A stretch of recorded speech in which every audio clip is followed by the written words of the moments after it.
अबूझ, अनसुलझी और अनसुनी, इन शब्दों के मतलब क्या है? इन्हें क्यों कहा जाता है?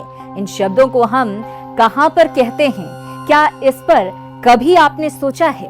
अगर नहीं तो इन शब्दों को लेकर आपके सामने हाजिर हैं हम, क्योंकि अबूझ, अनसुलझी और अनसुनी दास्तानों से रूबरू होंगे आप हमारे साथ सिर्फ कुछ तो है कि इस मिस्ट्री शो के जरिए। आइए देखते हैं क्या है आज के एपिसोड में खास। प्रति शनिवार को यहाँ पर तेल लगता है, उस तेल को भी आप उस बिस्तर में देख सकते हैं। सलवटे भी उभरा हुआ आपको मिलेगा। भगवान को जब महाप्रसाद लगता है तो थाल जब भगवान का जाता है तो उसमें भगवान का पंजे का निशान देखा गया है, जिसे आप ये सहज महसूस कर सकते हैं कि भगवान जी मौजूद है और आराम फरमाते हैं।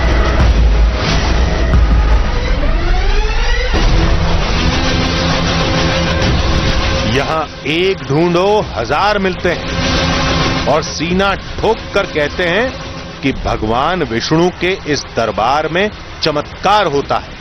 आज से नहीं, युगों से लगातार होता है। एक बार नहीं, दिन में 2 बार होता है। महसूस होता है कि भगवान साक्षात है यहाँ अपने साथ। ये हकीकत है, इसको झूठलाया नहीं जा सकता। यहाँ दावा है साक्षात भगवान के विराजमान होने का, भगवान की मौजूदगी के निशान होने का। दिन में 2 बार भगवान का बिस्तर सजता है, श्रृंगार होता है, भोजन की थाली परोसी जाती है और भगवान के इंतजार में कुछ घंटों के लिए कपाट बंद हो जाते हैं। लेकिन जब खुलते हैं तो कभी श्रृंगार बिखर जाता है, कभी बिस्तर पर सिलवटें आ जाती हैं, बिस्तर को उलट पुलट देखा गया है, कभी तेल के रहस्यमय निशान हैरान कर जाते हैं। भगवान विष्णु जी जो है अपना वहां पर जो है चमत्कार तो दिखाते हैं। तो कभी भोजन की थाली में भोग लगा मिलता है। आज मंदिर के उस चमत्कार को हम भी आजमाएंगे। आज चमत्कार की उन तस्वीरों को हम भी देखेंगे। आज हम भी गवाह होंगे उस पहेली के जिसमें हजारों लोग युगों से उलझे हैं। क्या किसी ने भगवान को देखा है? जी हाँ, सुनने में थोड़ा अजीब जरूर है, लेकिन हमारी आज की कहानी इसी सवाल से जुड़ी है। ये कहानी भगवान विष्णु के एक धाम की है, जहाँ के लोगों का दावा है कि उन्होंने भगवान विष्णु को देखा है, उन्हें महसूस किया है। यहाँ तक कि उन्होंने ये भी बताया कि यहाँ भगवान विष्णु एक आम इंसान की तरह जिंदगी जीते हैं और सभी निशान जैसे बिस्तर पर सिलवटें, भोग के निशान आज भी देखे जा सकते हैं। इस दावे की पड़ताल में हमें 1 नहीं, 2 नहीं, कई चुनौतियों का सामना करना पड़ा। इसके लिए हमें दिल्ली से करीब 1300 किलोमीटर दूर रायपुर के राजिम के राजीव लोचन विष्णु मंदिर तक का सफर करना पड़ा।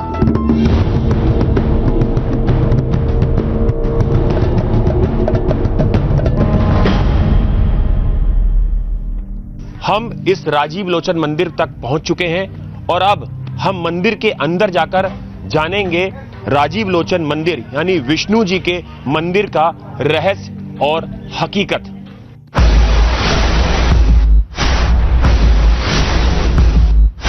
मंदिर में हमें क्या दिखा, पड़ताल का नतीजा क्या निकला, ये जानने के लिए कहानी को शुरू से देखते हैं। और कहानी की शुरुआत होती है छत्तीसगढ़ की राजधानी रायपुर से। हम रायपुर से राजिम के सफर पर थे, जो करीब 50 किलोमीटर दूर था। रास्ते में हमें मालूम चला कि राजीव लोचन मंदिर के चमत्कार की पहेली सुलझानी है तो पहले कुलेश्वर महादेव मंदिर जाना होगा, जो राजीव लोचन मंदिर के रास्ते में ही पड़ता है।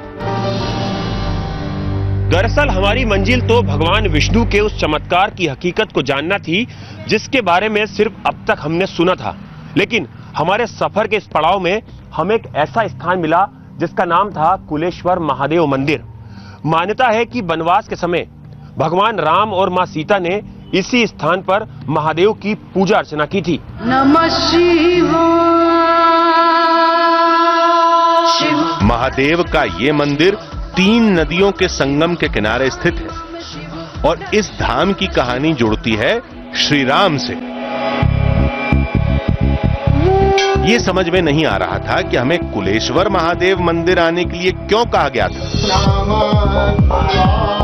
भगवान विष्णु के राजीव लोचन मंदिर और शिव के इस मंदिर का आपस में नाता क्या है?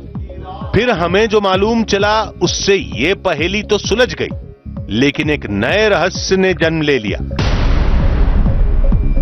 लोमश ऋषि जी जो है, जिनका आश्रम कुलेश्वर मंदिर के बाजू में ही है, जिसको लोमश आश्रम के नाम से जाना जाता है। लोमश ऋषि जी जो है भगवान भोलेनाथ और श्री हरि विष्णु के अनन्य भक्त रहे हैं और ऐसी मान्यता है कि आज भी हम पुजारियों से पहले, पट खुलने के पहले लोमश ऋषि जी भगवान भोलेनाथ और श्री राजी लोचन की पहले ही पूजा करके चले जाते हैं, बाद में आकर के पुजारी उसकी पूजा करते हैं।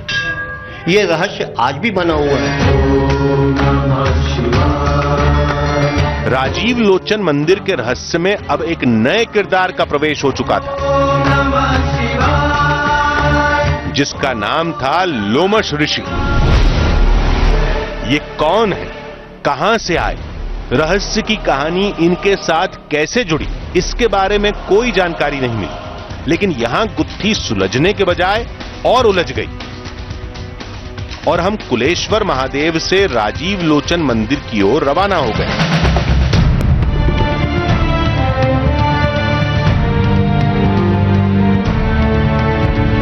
मंदिर भव्य और अद्भुत था।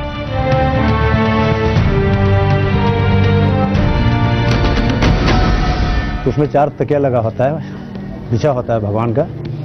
हाँ, उसमें कभी 1 तकिया कभी नीचे पाओगे, कभी 2 पाओगे, कभी 3। और शनिवार को, जैसे प्रति शनिवार को यहाँ पर तेल लगता है, उस तेल को भी आप उस बिस्तर में देख सकते हैं। सलवटे भी उभरा हुआ आपको मिलेगा, जिससे आप ये सहज महसूस कर सकते हैं कि भगवान जी मौजूद है और आराम फरमाते हैं।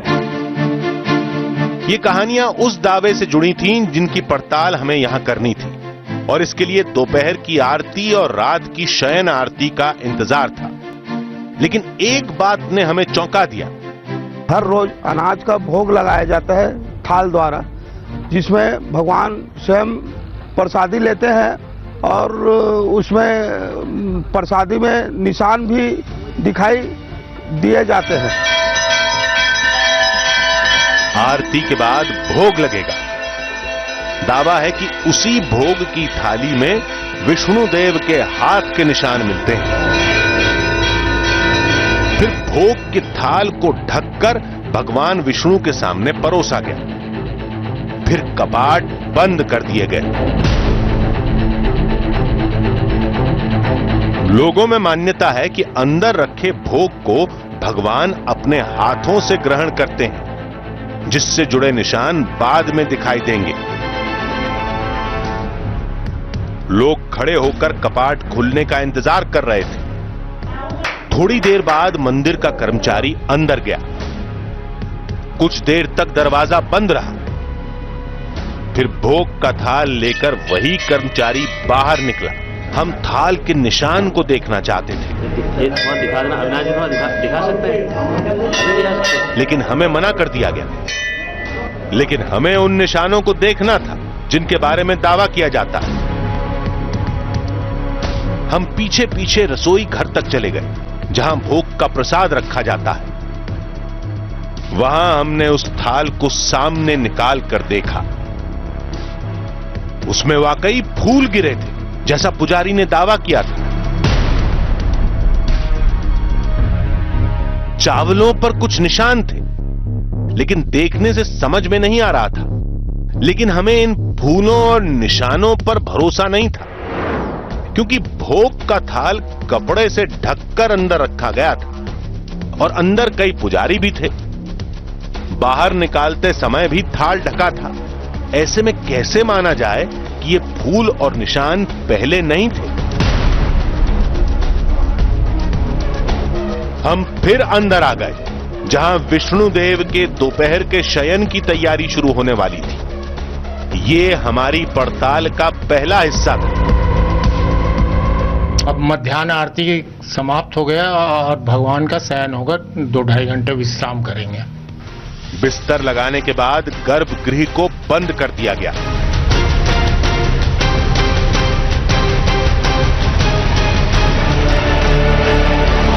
फिर मुख्य दरवाजे को भी बंद कर दिया गया। अब हमें भी 2:30 बजने का इंतजार था। हम भी उस चमत्कार को आंखों से देखना चाहते थे।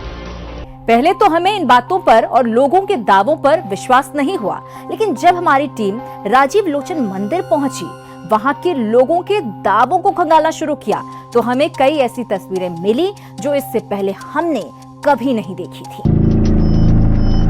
दोपहर 2:30 बजते ही मंदिर के सामने भीड़ जमा होनी शुरू हो गई। सबको पुजारी का इंतजार था। पुजारी के आते ही मुख्य दरवाजा खोला गया। घंटियों की टंकार के बीच पुजारी और दूसरे लोग गर्भगृह की तरफ बढ़े। आज अंदर क्या दिखेगा? फिर पर्दा हटा और अब हमारे सामने जो तस्वीर थी उसे देखकर हम चौंक गए।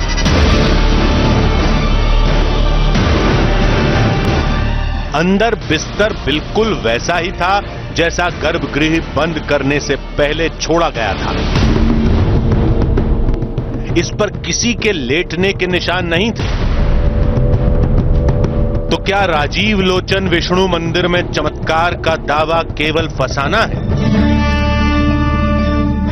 कई सवाल दिमाग में घूम रहे थे, लेकिन जवाब के लिए हमें श्रृंगार खत्म होने का इंतजार करने को कहा गया। बाद में हमें बताया गया कि दिन के शयन के बाद चमत्कार के निशान हमेशा नहीं मिलते। असली चमत्कार देखना है तो शनिवार की शाम को आइए, जिस दिन विशेष पूजा होती है। संयोग से हम शनिवार के दिन ही पहुंचे थे और आज ही के दिन रात में वो विशेष पूजा होनी थी जिसमें भगवान विष्णु की प्रतिमा की तेल से मालिश होती है। बिस्तर लगाकर गर्भगृह को बंद कर दिया जाता है और सुबह सिलवटों के साथ तकिए या फिर चादरों पर तेल के निशान भी मिलते हैं। परीक्षा की घड़ी करीब थी।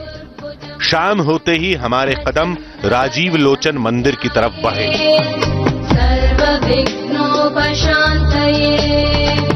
शयन आरती रात 8:30 बजे होती है।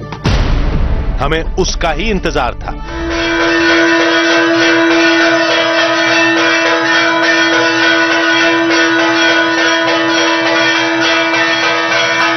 अब भगवान विष्णु के जो वस्त्र हैं उन्हें बदला जाएगा और इसलिए इस पर्दे को लगा दिया जाएगा। अंदर वस्त्र बदलने की विधि चल रही थी और हम बाहर बेसब्री से उसके पूरा होने का इंतजार कर रहे थे। वस्त्र बदलने के बाद रात का भोग लगाया गया। फिर सारे लोग बाहर आ गए। मान्यता है कि भगवान एकांत में ही भोजन करते हैं। लोगों की आस्था का ख्याल करते हुए हमें भी इन सारे नियमों को पूरा करना था। तभी अचानक एक पुजारी उठा और अपने आने का संकेत देकर अंदर चला गया। थोड़ी देर बाद भगवान विष्णु की प्रतिमा को तेल लगाने का काम शुरू। यहां मौजूद सभी लोगों का दावा था कि सुबह इसी तेल के निशान उस बिस्तर पर मिलेंगे जो विष्णु देव के सोने के लिए गर्भगृह में लगाया जाएगा। मूर्ति पर तेल लगाने के बाद उसे कंबल से ढक दिया गया। उसके बाद मान्यता के मुताबिक भगवान विष्णु के सोने के लिए बिस्तर लगाने का काम शुरू हुआ।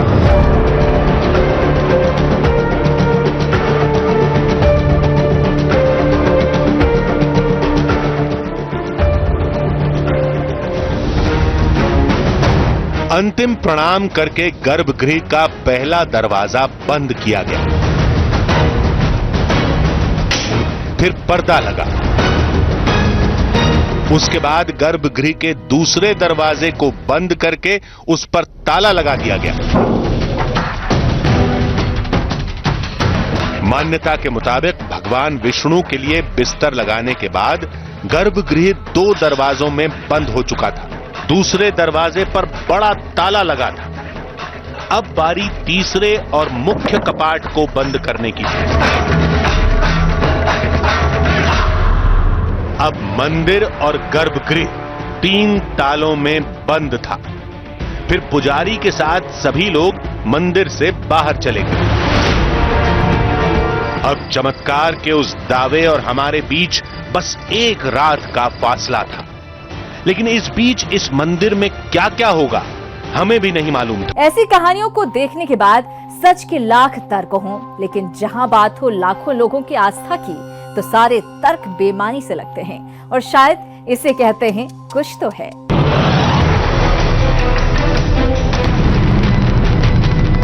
मंदिर के अंदर कैद होकर हम सुबह होने का इंतजार करने लगे। रात भर हम मंदिर के अंदर जांच परख करते रहे। गर्भगृह में जाने का शायद कोई दूसरा रास्ता हो। थोड़ी देर बाद हम आश्वस्त हो गए कि राजीव लोचन मंदिर में ऐसा कोई गुप्त रास्ता नहीं है। ये सब देखते समझते भोर हो गई। सुबह 4:30 बजते ही एक पुजारी मंदिर पहुंचे। पड़ताल के नतीजे का वक्त हो चुका था। गर्भगृह का पहला यानी मुख्य दरवाजा खुला। अब बारी दूसरे कपाट के खुलने की थी। पुजारी के लिए तो ये रोज की बात थी, लेकिन हमारे दिल की धड़कनें तेज हो चुकी थी। चमत्कार के दावे की हकीकत और हमारे बीच महज एक पर्दा और जाली के दरवाजे का फासला रह गया था। और जब पर्दा हटा और गर्भगृह का अंतिम दरवाजा खुला तो हमारी आंखें फटी की फटी रह गई।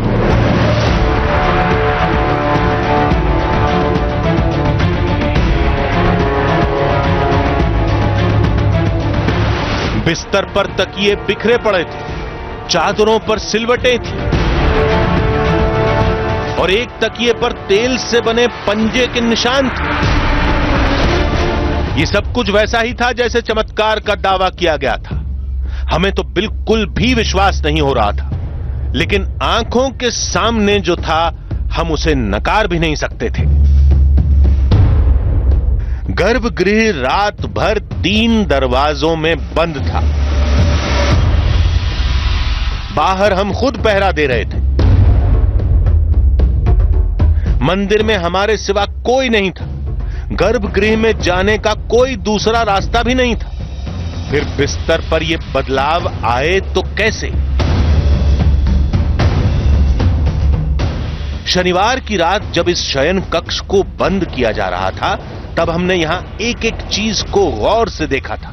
हर एंगल से कैमरे में कैद किया था। सोचा था न जाने कौन सी तस्वीर हमें चौंका दे। लेकिन सुबह तो यहां का पूरा नजारा ही बदला था। ऐसा हुआ तो कैसे हुआ? कुछ ऐसे अनसुलझे सवालों के साथ हमने दिल्ली में एक तर्कशास्त्री से मुलाकात की। उनको पूरी कहानी बताई, हर तस्वीर दिखाई।